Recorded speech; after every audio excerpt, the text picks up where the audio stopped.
មានឃ្លាមួយគេបាននិយាយថាការគ្រប់គ្រងខ្លួនឯងនាំយើងទៅរកការមានវិន័យលើខ្លួនឯងការមានវិន័យលើខ្លួនឯងនាំយើងទៅរកការមានទម្លាប់ល្អហើយការមានទម្លាប់ល្អដឹកនាំជីវិតយើងទៅរកភាពជោគជ័យនិងសេចក្តីសុខសួស្តីអ្នកនរគ្នាយើងមកជជែកជាមួយនឹងប្រធានបទមួយដែលជាបញ្ហារបស់មនុស្សគ្រប់គ្នាបូករួមទាំងខ្ញុំផងដែរដែលនោះគឺការគ្រប់គ្រងខ្លួនឯងខ្ញុំមាន5ចំណុចសម្រាប់ថ្ងៃនេះដែលទី1គឺខ្ញុំចង់ឲ្យអ្នកទាំងអស់គ្នាស្គាល់អ្វីដែលហៅថាការគ្រប់គ្រងខ្លួនឯងហើយទី2គឺហេតុអ្វីបានជាវាសំខាន់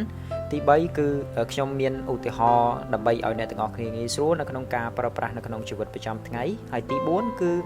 តើយើងអាចធ្វើយ៉ាងម៉េចដើម្បីឲ្យការគ្រប់គ្រងខ្លួនឯងរបស់យើងវាខ្លាំងជាងមុនហើយជាចុងក្រោយគឺជាសម្ដីចេញពីចិត្តរបស់ខ្ញុំប្រសិនបើយើងមិនទាន់ស្គាល់អ្វីទៅជាការគ្រប់គ្រងខ្លួនឯងទេយើងអាចនឹងពិបាកនៅក្នុងការដោះស្រាយបញ្ហានេះយើងអាចដោះស្រាយបញ្ហាមួយបានល្អលុះត្រាតែយើងស្គាល់ច្បាស់នៅអ្វីដែលជាបញ្ហាពិតប្រាកដសមត្ថភាពនៅក្នុងការគ្រប់គ្រងទង្វើសមត្ថភាពនៅក្នុងការគ្រប់គ្រងអារម្មណ៍ការគិតនិងសម្ដីរបស់យើងបង្អាក់ទង្វើរបស់យើងពីរឿងមិនល្អទៅរឿងដែលត្រឹមត្រូវបង្អាក់ពីការគិតអវិជ្ជមានទៅជាការគិតវិជ្ជមាននោះហើយគឺជាការគ្រប់គ្រងខ្លួនឯង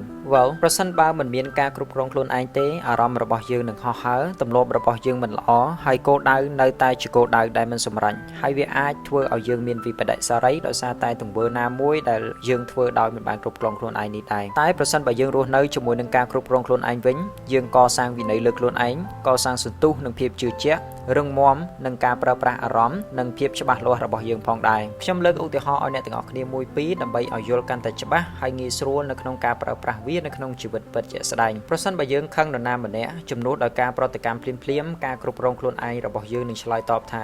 មួយ chill relax គិតមុននិយាយត្រង់នេះគឺតកតងជាមួយនឹងការស្កប់បន្តិចមុននឹងប្រតិកម្មឬមួយក៏មុននឹងសម្រេចចិត្តឬមួយក៏មុនធ្វើអ្វីមួយតែខ្ញុំនឹងនិយាយជាមួយនឹងចំណុចបន្ទាប់មួយវិញទៀតប្រសិនបើយើងកំពុងព្យាយាមសម្រកទម្ងន់ហើយមានអ្នកបបួលតែញ៉ាំអាហារខាងក្រៅដែលប៉ះពាល់ដល់ការឡើងគីឡូរបស់យើងនៅពេលនោះការគ្រប់គ្រងខ្លួនឯងរបស់យើងនឹងឆ្លើយថាអត់ទេខ្ញុំមានអ្វីប្រសើរជាងនេះជាក់ស្ដែងសម្រាប់ខ្ញុំផ្ទាល់ក្នុងមួយថ្ងៃខ្ញុំតែងតែមាន3ទៅ4ម៉ោងមិនមានសម្លេងរំខាន TikTok Facebook notification ហើយខ្ញុំផ្ដោតទៅលើអ្វីដែលខ្ញុំចង់បានបំផុតនៅក្នុងជីវិតរបស់ខ្ញុំនិយាយថាទេទៅកាន់បរិយាកាសជុំវិញខ្លួនខ្ញុំគិតថាបើសិនជាអ្នកទាំងអស់គ្នាមានក្តីសម័យឬចង់សម្រេចអ្វីមួយរយៈពេល2ទៅ3ម៉ោងនៅក្នុងមួយថ្ងៃគឺគ្រប់គ្រាន់ពេកផងឥឡូវនេះចូលមកដល់ចំណុចមួយទៀតដែលជាចំណុចសំខាន់នៅក្នុងប្រធានបទយើងនៅថ្ងៃនេះគឺតើយើងអាចធ្វើយ៉ាងណាដើម្បីឲ្យសមត្ថភាពនៅក្នុងការគ្រប់គ្រងខ្លួនឯងរបស់យើងវាមានលក្ខណៈខ្លាំងជាងមុនព្រោះសមត្ថភាពនៅក្នុងការគ្រប់គ្រងខ្លួនឯងនេះវាប្រៀបបានទៅនឹងសាច់ដុំរបស់យើងចឹងតែកាលណាយើងប្រើវាច្រើនលក្ខណៈរឹងមាំរបស់វាក៏កាន់តែរឹងមាំជាងនោះផងដែរយ៉ាងណាមិញតើយើងមានវិធីសាស្ត្រអ្វីខ្លះដើម្បីឲ្យសមត្ថភាពនៅក្នុងការគ្រប់គ្រងខ្លួនឯងរបស់យើងវាខ្លាំងជាងមុនបានដែលទី1គឺឈប់បន្តិចមុននិយាយឬធ្វើអ្វីមួយការឈប់បន្តិចនេះអាចធ្វើឲ្យយើងធ្វើការសម្រេចចិត្តបានល្អជាងមុនដែលទី2ដឹងពីអ្វីដែលធ្វើឲ្យយើងបាត់បង់ការគ្រប់គ្រងលើខ្លួនឯងប្រសិនបើទូរស័ព្ទទាញយើងឆ្ងាយពីអ្វីដែលយើងកំពុងធ្វើបិទ notification វាចោលទៅទី3ចាប់ផ្ដើមពីចំណុចតូចកុំព្យាយាមផ្លាស់ប្ដូរអ្វីទាំងអស់ក្នុងពេលតែមួយជ្រើសរើសទម្លាប់តូចណាមួយដែលយើងអាចធ្វើបានទី4ធ្វើឲ្យជាប់លាប់ថ្ងៃខ្លះវាអាចពិបាកតែវាគឺជារឿងធម្មតាទេសម្រាប់ដំបូងវានឹងក្លាយទៅជារឿងងាយប្រសិនបើយើងធ្វើវាជារៀងរាល់ថ្ងៃខ្ញុំប្រាប់អ្នកទាំងអស់គ្នារឿងមួយយើងមិនចាំបាច់ល្អឥតខ្ចោះទេអ្វីដែលយើងត្រូវការគឺការជ្រើសរើសយកខ្លួនឯងអភិវឌ្ឍខ្លួនឯងជារៀងរាល់ថ្ងៃចង់ឃើញខ្លួនឯងល្អពីមួយថ្ងៃទៅមួយថ្ងៃការគ្រប់គ្រងខ្លួនឯងមិនមែនជាការរឹតបន្តឹងខ្លួនឯងខ្លាំងពេកឲ្យដូចជាអ្នកទោសនោះទេ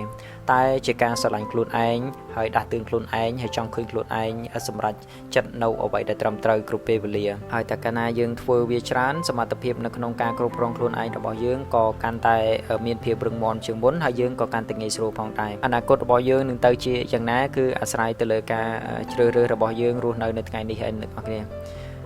thank you so much everybody សង្ឃឹមថាវីដេអូនេះអាចជាប្រយោជន៍ដល់អ្នកទាំងអស់គ្នាហើយកុំភ្លេចជួយ follow ឬមួយក៏ subscribe channel page របស់ខ្ញុំមួយផងខ្ញុំមិនត្រឹមតែប្រាប់អ្នកទាំងអស់គ្នាទេវីដេអូនេះខ្ញុំក៏បរៀនខ្លួនខ្ញុំផ្ទាល់ផងដែរព្រោះខ្ញុំមានចំណុចខ្លះក៏ខ្ញុំត្រូវអភិវឌ្ឍហើយចំណុចខ្លះក៏ខ្ញុំនៅតែធ្វើមិនបានល្អអរគុណច្រើនអ្នកទាំងអស់គ្នា